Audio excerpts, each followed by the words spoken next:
gracias te damos, Señor, en esta mañana una vez más por todo cuanto se ha hecho en esta mañana, Señor, y tal y como dijimos desde el principio, nuestra intención, Señor, es que nosotros podamos adorarte a través de cuanto hacemos en nuestro culto y que Cristo sea exaltado a través de él. Te pido que hable a nuestros corazones, Señor, y que tu palabra y el poder transformador de ella, Señor, nos cautive y nos haga, Señor, actuar en base a una decisión en torno a nuestras vidas y a lo que estemos haciendo. Obra de manera poderosa en nosotros y que tu palabra, Señor, nos cautive, Señor, y que nosotros podamos vivir conforme a tu palabra.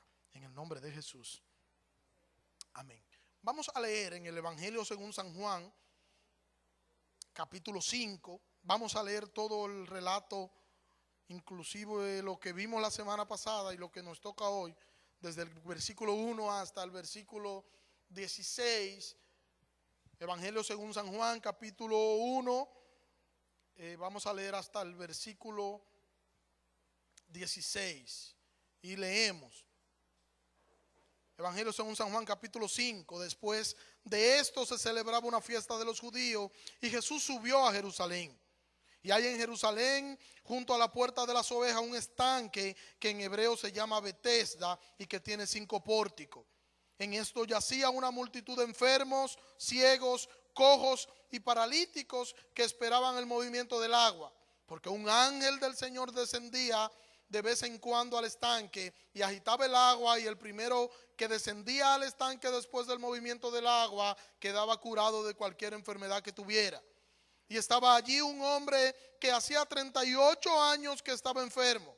Y cuando Jesús lo vio acostado allí y supo que ya llevaba mucho tiempo en aquella condición, le dijo: ¿quieres ser sano? El enfermo le respondió: Señor, no tengo a nadie que me meta en el estanque cuando el agua es agitada, y mientras yo llego, otro baja antes que yo. Jesús le dijo: levántate, toma tu camilla y anda. Y al instante el hombre quedó sano y tomó su camilla y echó a andar. Y aquel día era día de reposo. Por eso los judíos decían al que fue sanado: es día de reposo y no te es permitido cargar tu camilla. Pero él le respondió: el mismo que me sanó me dijo: toma tu camilla y anda. Le preguntaron: ¿quién es el hombre que te dijo: toma tu camilla y anda? Pero el que había sido sanado no sabía quién era, porque Jesús sigilosamente se había apartado de la multitud que estaba en aquel lugar. Después de esto, Jesús lo halló en el templo y le dijo: mira, has sido sanado, no peques más, para que no te suceda algo peor. El hombre se fue y dijo a los judíos que Jesús era quien lo había sanado. A causa de esto, los judíos perseguían a Jesús porque hacía estas cosas el día de reposo. Este es parte, porque todavía nos falta parte del texto, pero es solo hasta el versículo de hoy. Hoy nos toca desde el versículo 9 hasta el versículo 16, que fue el último que ya leímos, que ya vimos. Vimos nosotros la semana pasada cómo este hombre paralítico, este hombre estaba allí entre tantos enfermos, y Jesús, entre tantos enfermos, Jesús escoge a este hombre para hacer un milagro en él, y un milagro en él sin él merecerlo, sin hacer nada que le pudiera hacer merecedor o sin hacer nada que le haga merecer el favor de Jesús. Nada, absolutamente nada. Todo simplemente por pura gracia, la gracia del Señor que tuvo compasión de este hombre. Y Juan nos muestra allí el poder de la palabra de Cristo. Juan nos presenta el poder de Cristo en acción, el poder de su palabra en acción. Y Juan nos enseña y nos muestra que Él tiene el poder y que Él tiene la autoridad para hacer todo cuanto Él quiere.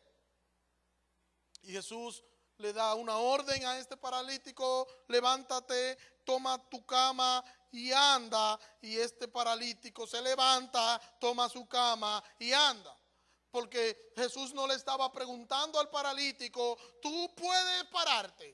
¿Tú tienes alguna intención de pararte? ¿Es posible que tú quieras ayudarme parándote? No fue así. Jesús le dio una orden y él, a la orden de Jesús, su cuerpo se incorporó, su cuerpo se levantó y anduvo. No era si podía, no era tampoco si quería.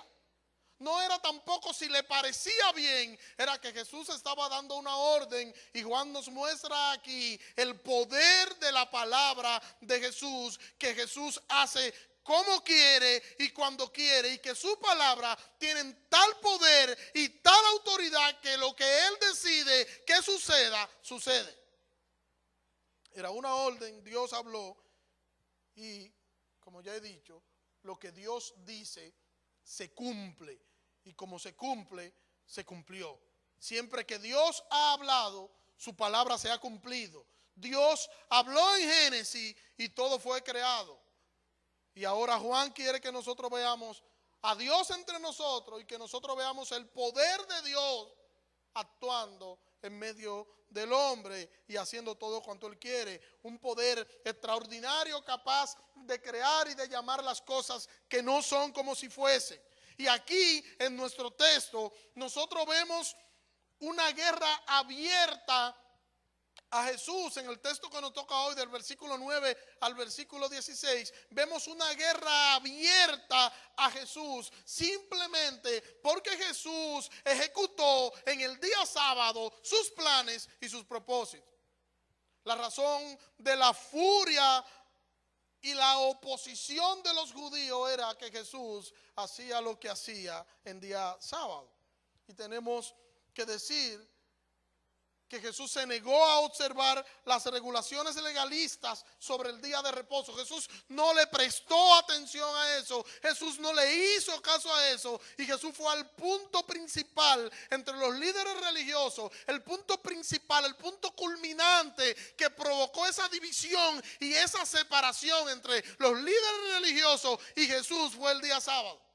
Y quiero hacer un pequeño recorrido sobre los otros evangelios para que nosotros notemos el problema y notemos esta división, notemos este conflicto entre ambos a través de lo que nos enseña la Biblia. Dice Mateo capítulo 12 desde el versículo 1.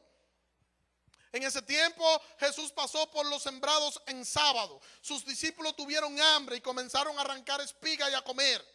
Y al verlo los fariseos le dijeron: mira, tus discípulos hacen lo que no es lícito hacer en el día del sábado. Y él les dijo: ¿no habéis leído qué hizo David cuando tuvo hambre, él y los que estaban con él? Cómo entró en la casa de Dios y comieron los panes de la presencia, cosa que no le es lícito comer ni a él ni a los que estaban con él, sino solo a los sacerdotes. Tampoco habéis leído en la ley que en los sábados los sacerdotes en el templo profanan el sábado y quedan sin culpa. Pero os digo que uno mayor que el templo está aquí. Si hubierais conocido qué significa misericordia quiero y no sacrificio, no habríais condenado a los que no tienen culpa. Y pueden así leer todo ese pasaje hasta el versículo 14, y nosotros vemos allí cómo Jesús enfrenta eso, cómo estos judíos, como estos fariseos, como estos religiosos se enfocan en lo que están haciendo ellos en el día del sábado simplemente por una religiosidad. Su religiosidad estaba por encima de todas las cosas, y Jesús le dice algo puntual y algo marcado, y es que Él le dice: uno mayor que el templo está aquí. Ellos hicieron eso que no debió hacerse, lo hicieron en el templo y lo hicieron, y Dios no le hizo absolutamente nada. Bueno, uno mayor que todas esas cosas está aquí, y ahí Jesús está haciendo referencia a su deidad, está haciendo referencia a su naturaleza divina, y Jesús está haciendo referencia a lo que Él es, que es lo que Juan nos dice que es Dios. Capítulo 13 de Lucas. Lucas capítulo 13, versículo 10, Jesús enseñaba en una de las sinagogas en el sábado, y he aquí una mujer que tenía espíritu de enfermedad desde hacía 18 años. Andaba encorvada y de ninguna manera se podía enderezar. Cuando Jesús la vio, la llamó y le dijo: mujer, queda libre de tu enfermedad. Pues puso las manos sobre ella y al instante se enderezó y glorificaba a Dios. Y respondiendo el principal de la sinagoga, enojado de que Jesús hubiese sanado en el día del sábado, decía a la gente: 6 días hay en la semana de los cuales se debe trabajar. Venid pues en este día y sé sano, no en el día del sábado. O sea, ustedes tienen tantos días para hacer todo cuanto ustedes quieran, y en este día sábado, este día santo, este día aquí cogen exactamente ese día para entonces ustedes venir a ser sanos. No vengan hoy, no vengan el sábado, vengan cualquier otro día para que puedan ser sanos. Entonces dice el versículo 15 que el Señor le respondió diciendo: hipócrita, ¿no desata cada uno de vosotros en sábado su buey o su asno del pesebre y lo lleva a beber? Versículo 16, y a esta, siendo hija de Abraham, a quien Satanás ha tenido atada por 18 años, ¿no debía ser librada de esta atadura en el día del sábado? Cuando él decía estas cosas, todos sus adversarios se avergonzaban y todo el pueblo se regocijaba por las palabras gloriosas que decía. O sea, de manera recurrente nosotros vamos a encontrar en los 4 evangelios un choque de Jesús con esta gente, y esta gente airado y persiguiendo a Jesús de manera constante porque él hacía sus planes y hacía sus propósitos en el día del sábado. Lucas capítulo 14, versículo 1. Aconteció un sábado cuando él entró en la casa de uno de los principales de los fariseos para comer pan, que ellos lo observaban cuidadosamente. Y he aquí un hombre hidrópico estaba delante de él. Entonces, respondiendo Jesús, habló a los maestros de la ley y a los fariseos diciendo: ¿es lícito sanar en sábado o no? Pero ellos callaron. Entonces él le tomó, le sanó y le despidió, y dijo a ellos: ¿cuál de vosotros, si su hijo o su buey cae en un pozo, no lo sacará de inmediatamente en el día del sábado? Y no le podían responder a estas cosas. Lo cierto es que el Señor escogió el sábado, y escogió el sábado para el Señor sanar al paralítico. Aquí en el capítulo 5 de Juan, el Señor escogió el día sábado, y podemos nosotros decir desde aquí que fue para confrontar la religiosidad de los fariseos, y Jesús quería apuntar. El Señor no solo quería mostrar su misericordia a este hombre, también quería llamar la atención al arrepentimiento, confrontando la autojustificación del pueblo y las estipulaciones no bíblicas que llevaban a su vida espiritual ilusa. Se habían vuelto expertos en sustituir los mandamientos de Dios con sus tradiciones. Fin de la cita. Y cito yo a Mateo capítulo 15, versículo 8. Este pueblo me honra de labio, pero su corazón está lejos de mí. Y en vano me rinden culto enseñando como doctrina los mandamientos de hombre.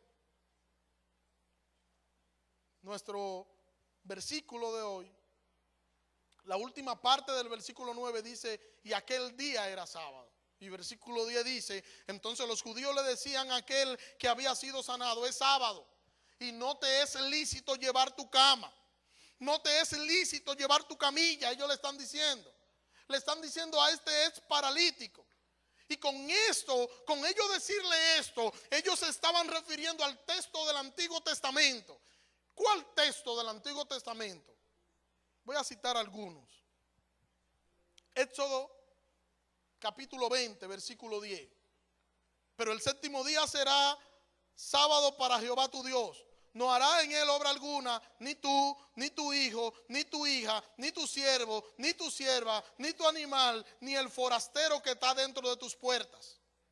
Jeremías capítulo 17, versículo 19. Así me ha dicho Jehová: ve y ponte a la puerta de los hijos del pueblo, por la cual entran y salen los reyes de Judá, y en todas las puertas de Jerusalén, y dile: oí la palabra de Jehová, oh reyes de Judá. toda Judá y todos los habitantes de Jerusalén que entráis por estas puertas. Así ha dicho Jehová, guardaos a vosotros mismos, no trayendo carga en el día de reposo para introducirla por las puertas de Jerusalén. Tampoco saquéis carga de vuestras casas en el día de reposo, ni hagáis obra alguna, más bien santificad el día del sábado como mandé a vuestros padres.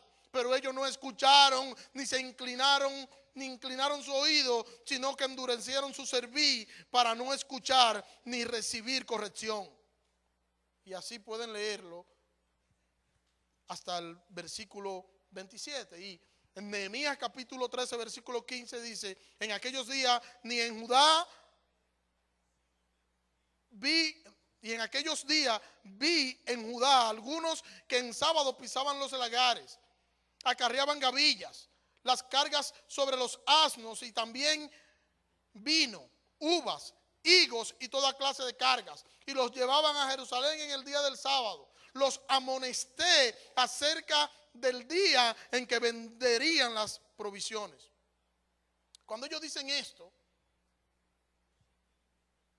que los hombres no podían llevar sus cargas, en estos pasajes, fíjense que es recurrente eso, y es donde ellos se basaban para hablar en torno al sábado, en torno a la regularidad del sábado, en torno a lo riguroso que debía ser el sábado.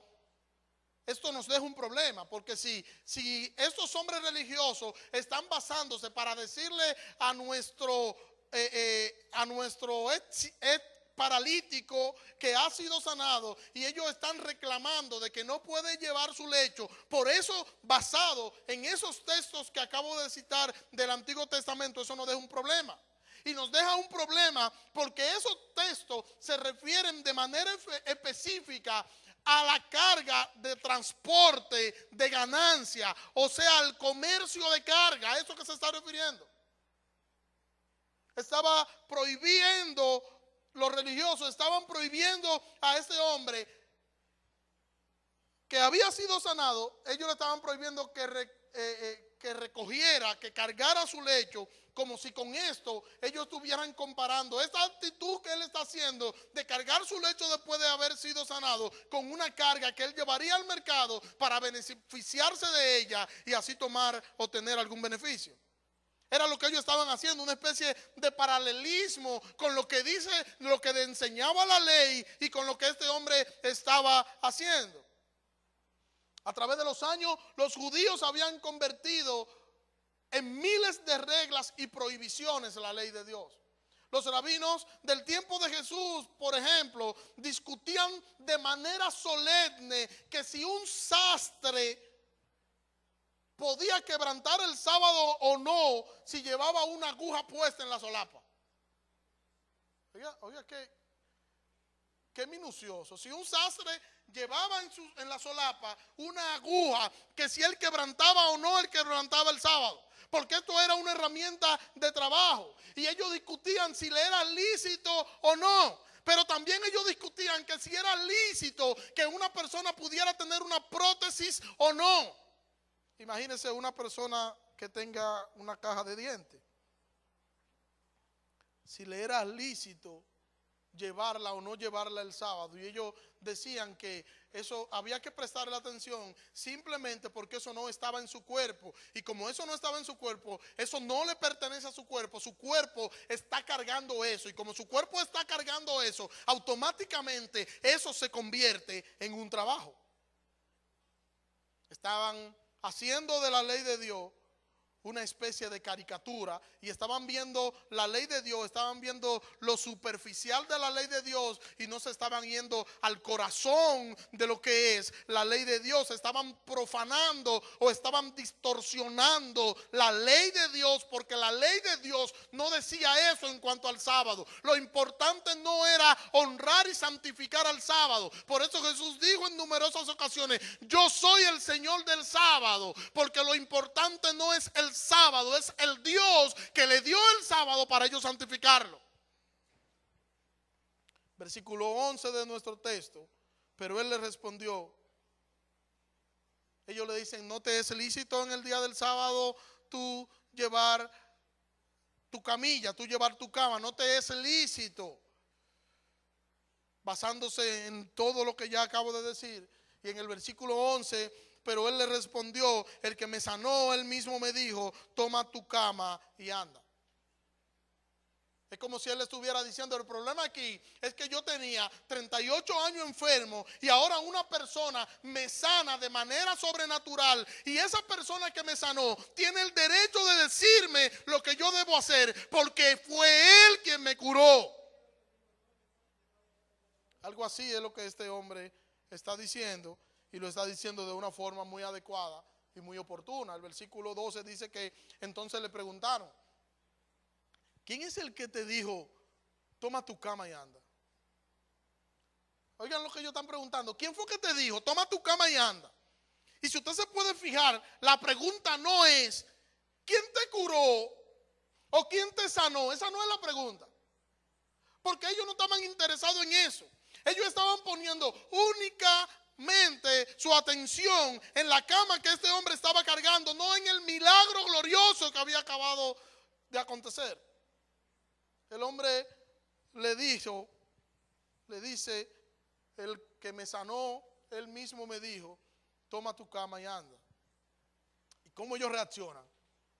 Ok, ¿quién es ese hombre que te dijo, toma tu cama y anda? A ellos no le importaba lo que el hombre decía, este hombre que fue sano, a él no le importaba a ellos no le importaban lo que él decía. Estaban interesados en los reglamentos humanos y no estaban interesados en lo que Jesús había hecho, porque ellos estaban enfocados en su religiosidad, estaban enfocados en su celo, ese celo observando a aquel hombre a tal punto que olvidaron el carácter ridículo de su observación. No se dieron cuenta que lo que el hombre llevaba era una camilla. Si ellos lo están juzgando por llevar una carga, y esa carga, lo que la ley nos está diciendo es que era una carga para ser comercializada, entonces ellos están viendo algo aquí de manera ridícula, porque él no está llevando una carga para ser comercializada, sino que él está llevando su camilla, su lecho, porque fue sanado y nada más y nada menos por Dios en el día de reposo. Guillermo Hendricks dice al respecto, cito, a su modo de ver, el pecado que este hombre está cometiendo era que había levantado una cosa del suelo, lo que fuera, no importaba, y que estaba caminando con ella. Ese era el pecado de él. ¿Cuál era el pecado de este hombre? Que había levantado algo del suelo, no importa lo que sea, y estaba caminando con eso. Tú acabas de cometer un pecado grave, es lo que ellos le están diciendo. Tú has levantado una camilla del suelo, y mucho peor, estás andando con ella, o sea, estás haciendo un trabajo al arrastrar esa camilla improvisada. Ven que es algo ridículo lo que ellos están diciendo, porque no era eso lo que enseñaba la ley. Versículo 13, pero el que había sido sanado no sabía quién había sido, porque Jesús se había apartado, pues allí había mucha gente en aquel lugar. A todo esto el hombre no conocía a su sanador. Jesús lo sana, y luego que Jesús lo sana, sale de la escena. La razón que nos da Juan de que Jesús sale de la escena es que allí había mucha gente en aquel lugar. Y es posible que Jesús quería enfrentar a los dirigentes religiosos, no a sus seguidores, pero también imagínense el revuelo que se armaría allí cuando todas esas personas que estaban allí enfermos viesen al paralítico y lo viesen sano, y que este hombre estuviera diciendo, fue Jesús quien me sanó. Imagínense el revuelo, todo el mundo volcándose tras Jesús para ser sanado. El problema es que Jesús fue a sanar al paralítico, Jesús no fue a sanar a otra persona. Recuerden que estamos aquí en el contexto de un estanque, donde los que estaban allí estaban esperando que el ángel o que el supuesto ángel moviera las aguas, y luego que las aguas eran removidas, ellos estaban allí listos para correr y echarse al estanque y ser sanados. Sin embargo, cuando Jesús hace esto, ni se movió el estanque, no se movió absolutamente nada, no pasó nada. Fue única y exclusivamente el poder sobrenatural de Jesús que impactó mandó y Jesús dio la orden al cuerpo de este hombre que se incorporara, que andara, y así sucedió porque todas las cosas responden a la palabra poderosa de nuestro Señor. Pero es interesante que Jesús fue específicamente a ese lugar. Jesús fue de manera específica a sanar a ese hombre y por eso Jesús lo sana y se va. ¿Había más enfermos? Sí. Yo no entiendo cómo hay gente que dice, pero ¿y cómo es que ustedes pueden hablar de una predestinación? ¿Cómo ustedes pueden hablar y decir que Dios eligió y que Dios eligió a unos sí y a otros no? ¿Y de dónde ustedes sostienen eso? Bueno, lo sostenemos de toda la Biblia, porque en toda la Biblia nosotros vemos a Dios escogiendo a unos sí y a otros no. Nosotros vemos a Dios teniendo misericordia de uno y de otro no. Nosotros vemos a Dios haciendo lo que Él quiere, eligiendo de manera soberana a un hombre perverso y pecador que por su propia cuenta nunca iba a poder elegirlo a Él como Dios y Señor de su vida. Y eso es lo que nosotros vemos de manera recurrente en todas las escrituras. No lo vemos en un pasaje, lo vemos en todas las escrituras, que es algo que Dios hace. Desde Génesis hasta Apocalipsis, Dios se mantiene escogiendo, eligiendo y haciendo lo que Él quiera conforme a su voluntad. Versículo 14. Después Jesús le halló en el templo y le dijo: he aquí, has sido sanado, no peques más para que no te ocurra algo peor. Aquí nosotros tenemos que notar algo interesante. ¿Qué hace este hombre en el templo? ¿Dónde fue que Jesús lo encontró a él? En el estanque, junto con los otros enfermos. Ahora nos dice que después de esto, no sabemos, Juan no nos da el tiempo que pasó, no nos da el tiempo que pasó después que aconteció todo eso. Simplemente Juan nos dice que después de todo esto, entonces Jesús lo encuentra en el templo y entonces allí Jesús le dice esto. El texto no nos dice el tiempo que pasó luego que este hombre fue sanado a que Jesús se encontrara con él en el templo. Y hay probabilidad que este hombre fuera al templo quizás a llevar una ofrenda de acción de gracia. O quizás no, quizás fue simplemente porque era un hombre religioso. Pero tenemos que ver que hasta ahora Jesús solo había tratado con el problema físico de este hombre. Y el problema físico de este hombre era que este hombre era paralítico. Ese era su problema físico. Y ahora Jesús lo está encontrando en el templo. Y por ser quizás un hombre religioso o por gratitud al Señor fue a llevar la ofrenda que correspondía. Y entonces allí se encuentra nuevamente con Jesús y Jesús le hace esta aclaración. Y tomando en cuenta lo que Jesús le dice a este hombre, parece que este hombre fue al templo de manera sincera. Tomando en cuenta lo que Jesús le dice, Jesús le dijo: he aquí, has sido sanado, no peques más para que no te ocurra alguna cosa peor. Algunos estudiosos bíblicos dicen que esto se refiere al pecado que el hombre había cometido hacía 38 años atrás y que el resultado de esos pecados que él cometió hacía 38 años atrás lo habían llevado a ser paralítico, y que Jesús le estaba diciendo que si él volvía a pecar le podrá venir algo peor que lo que le vino por ese pecado que cometió, que fue que quedó paralítico.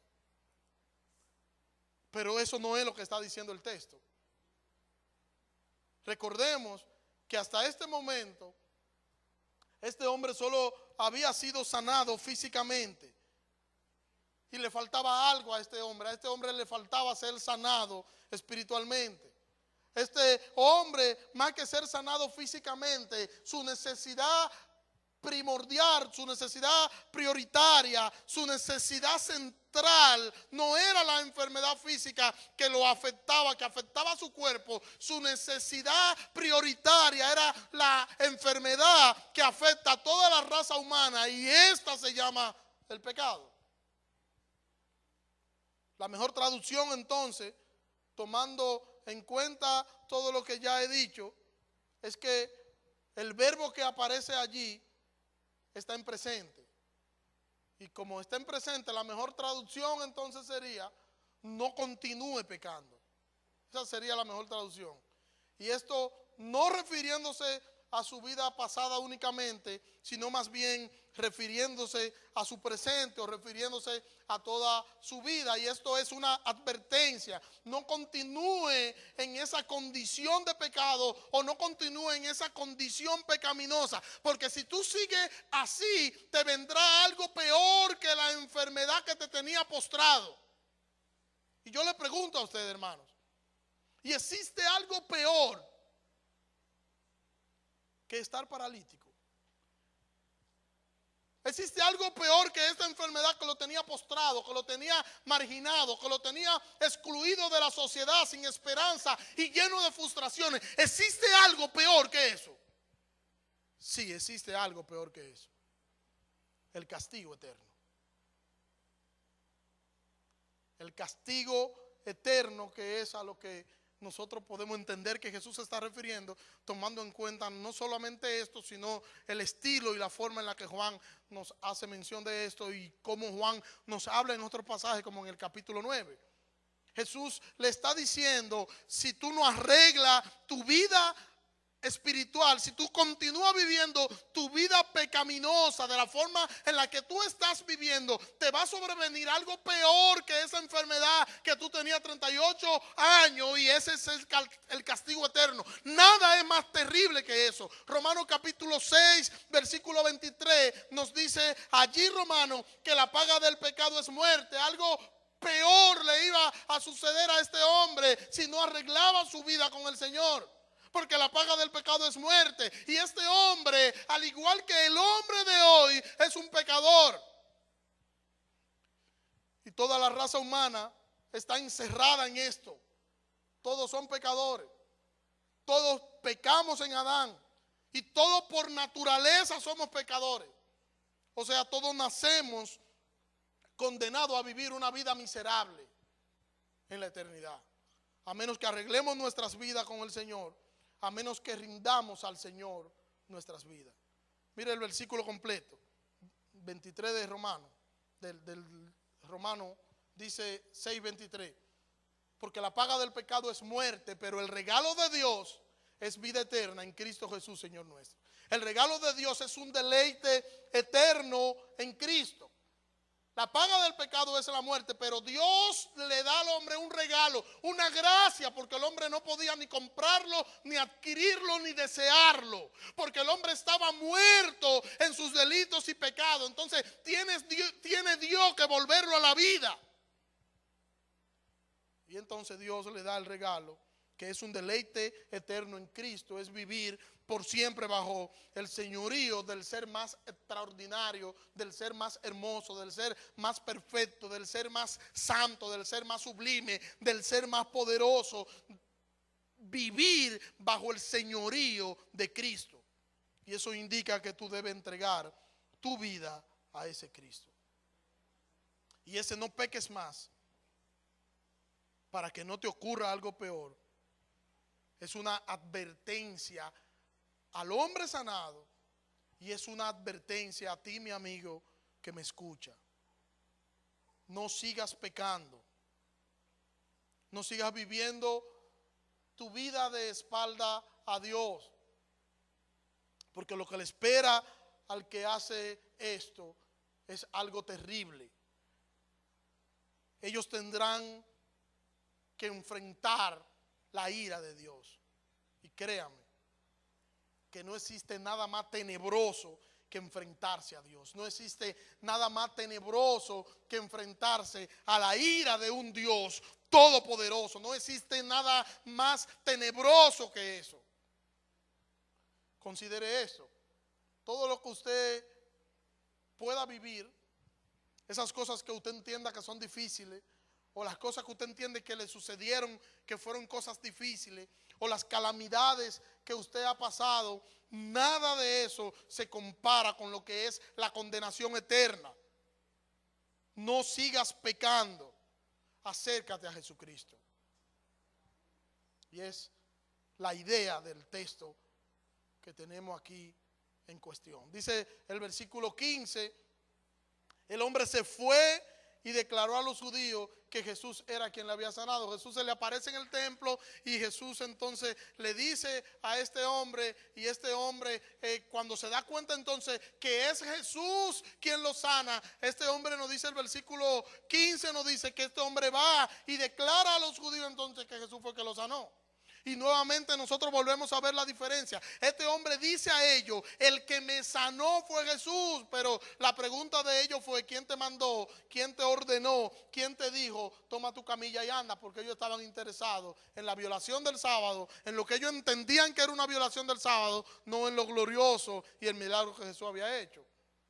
Pero el que lo sanó, el que había sido sano, fue enfático en ello y se lo dijo, fue Jesús quien me sanó.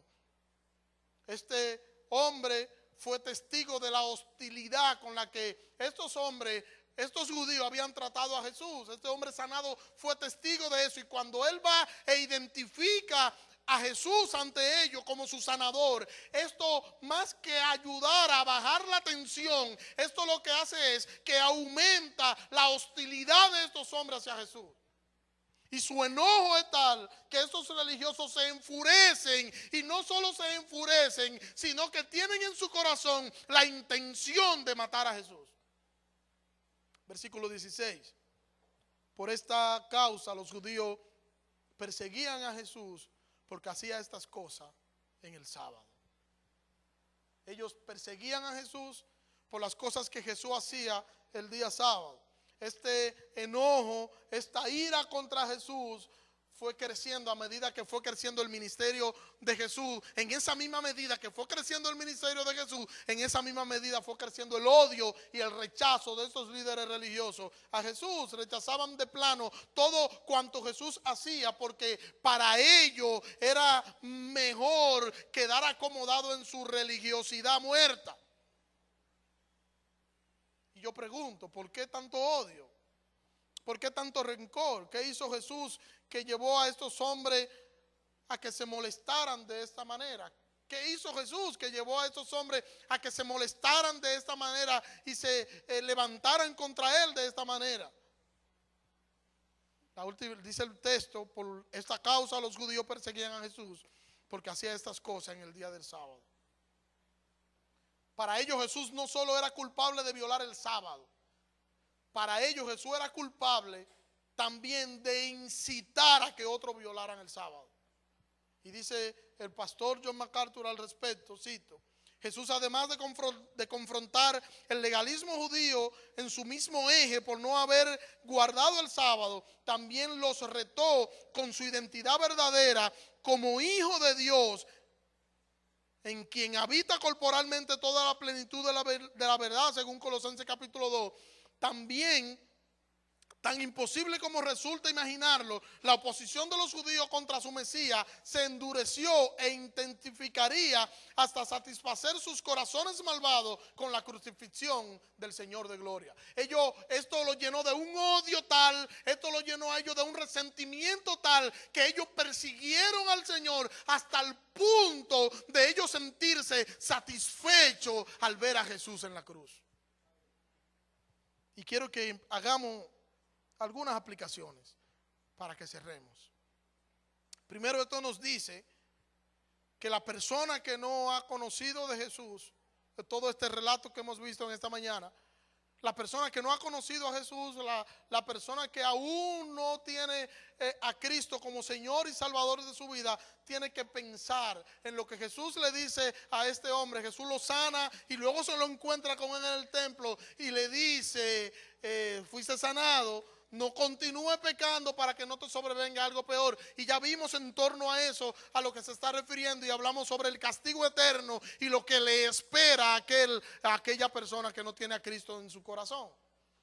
El que no ha conocido a Cristo debe pensar esto y debe hacer un alto y debe ver que necesita a Cristo, debe contemplar su miseria, debe contemplar su pecado y debe entender que Cristo y solo Cristo puede salvarlo y puede darle vida eterna. Y a nosotros debe llevarnos a pensar A nosotros que ya creímos debe llevarnos a pensar, porque nosotros estamos viendo aquí que estos religiosos decían creer en Dios, estos religiosos decían tener su fe y su esperanza en Dios, pero por causa de su legalismo y de su corazón no arrepentido, ellos rechazaron al Mesías y crucificaron al Señor de gloria. Y nosotros debemos tener cuidado ahí.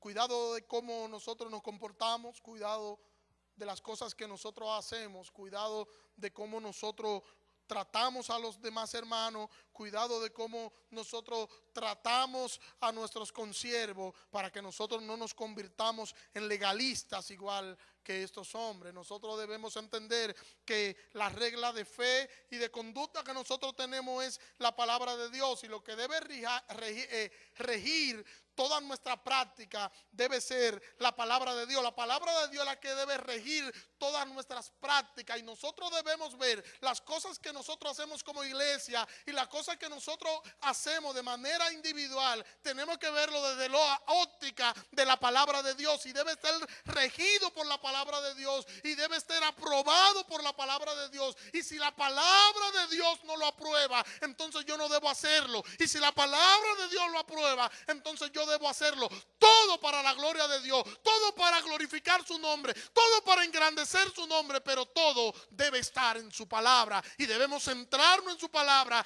y el centro de todo cuanto nosotros hagamos debe ser la palabra de Dios. Y digo eso porque estos hombres eran religiosos, habían creado un sinnúmero de prácticas en torno a lo que decía la ley, y habían creado miles y miles de cosas que ellos le añadieron a la ley, pero nada de eso era para cumplir el espíritu de la ley, sino todo eso era para ellos poder satisfacer su corazón egoísta, legalista y pecador. Y por eso hago el llamado a nosotros en esta mañana, a que nosotros debemos tener cuidado cómo nosotros hacemos, cómo nosotros nos comportamos, cómo nosotros vivimos, para que nosotros no caigamos en eso, para que nosotros no caigamos en el hecho de nosotros querer ver en otro el pecado y nosotros eximirnos nosotros, de nosotros querer ver en otro la maldad y nosotros no ver hacia adentro. Nosotros debemos empezar mirando primero hacia adentro y viéndome primero yo en el espejo de la palabra de Dios, y que la palabra de Dios sea quien me haga ver mi miseria, que la palabra de Dios sea quien me haga ver cuán pecaminoso soy y cuánto yo necesito estar cerca de mi Cristo, de mi Señor. La palabra de Dios debe ser un espejo para mí. Yo debo procurar yo estar bien con el Señor, y luego entonces poder ayudar a los demás. Por eso dice la palabra de Dios que primero yo debo quitar la viga que hay en mi ojo, para yo poder quitar la paja que está en el ojo del hermano. Porque yo debo primero ver mi necesidad, yo debo primero ver mi propia miseria, para yo entonces poder ayudar a otro. Y nosotros regularmente, ¿qué hacemos? Nosotros tratamos de ver el mal en los demás. Así, al igual que estos religiosos, nosotros vemos el mal en los demás, vemos el pecado en los demás, identificamos el pecado en otro. Y muchas veces nosotros identificamos el pecado en otro porque ese mismo pecado que el otro está practicando es el mismo pecado que a mí me gusta, es el mismo pecado que yo practico, solo que yo lo hago en secreto, solo que yo lo hago de una forma que nadie me ve, y como nadie me ve, yo estoy bien. Bueno, tú necesitas arrepentirte y necesitas ir a Cristo para que Cristo limpie tu vida pecaminosa. Nosotros necesitamos no ser legalistas como estos hombres, y necesitamos entender que nosotros no tenemos la razón. Necesitamos entender que la última palabra no la tenemos nosotros, sino que la última palabra la tiene la palabra de Dios. Es la palabra de Dios el centro. Es la palabra de Dios lo que debe guiarnos a nosotros. Es la palabra de Dios la que debe regir todas nuestras acciones.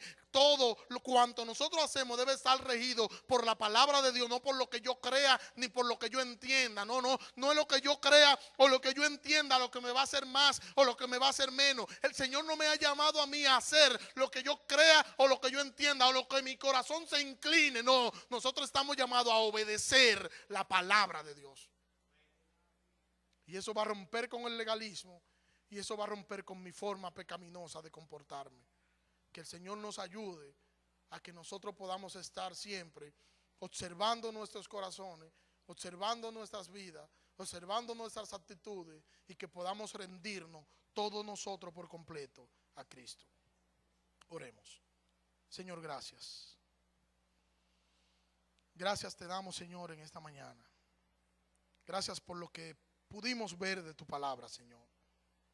Te pido que nos ayude, Señor. Ayúdanos a aplicar, Señor, tu palabra a nuestros corazones. Y ayúdanos, Señor, a vivir conforme a ella, Dios. Si hay entre nosotros alguna persona que no te conoce, te pedimos, Dios, que tu Espíritu Santo le convenza de pecado, Dios. Y que pueda, Señor, entregar a ti tu vida, Dios. Que entregue tu vida a ti, Señor. Glorifica tu nombre en esta mañana, Señor. Que tu nombre sea glorificado.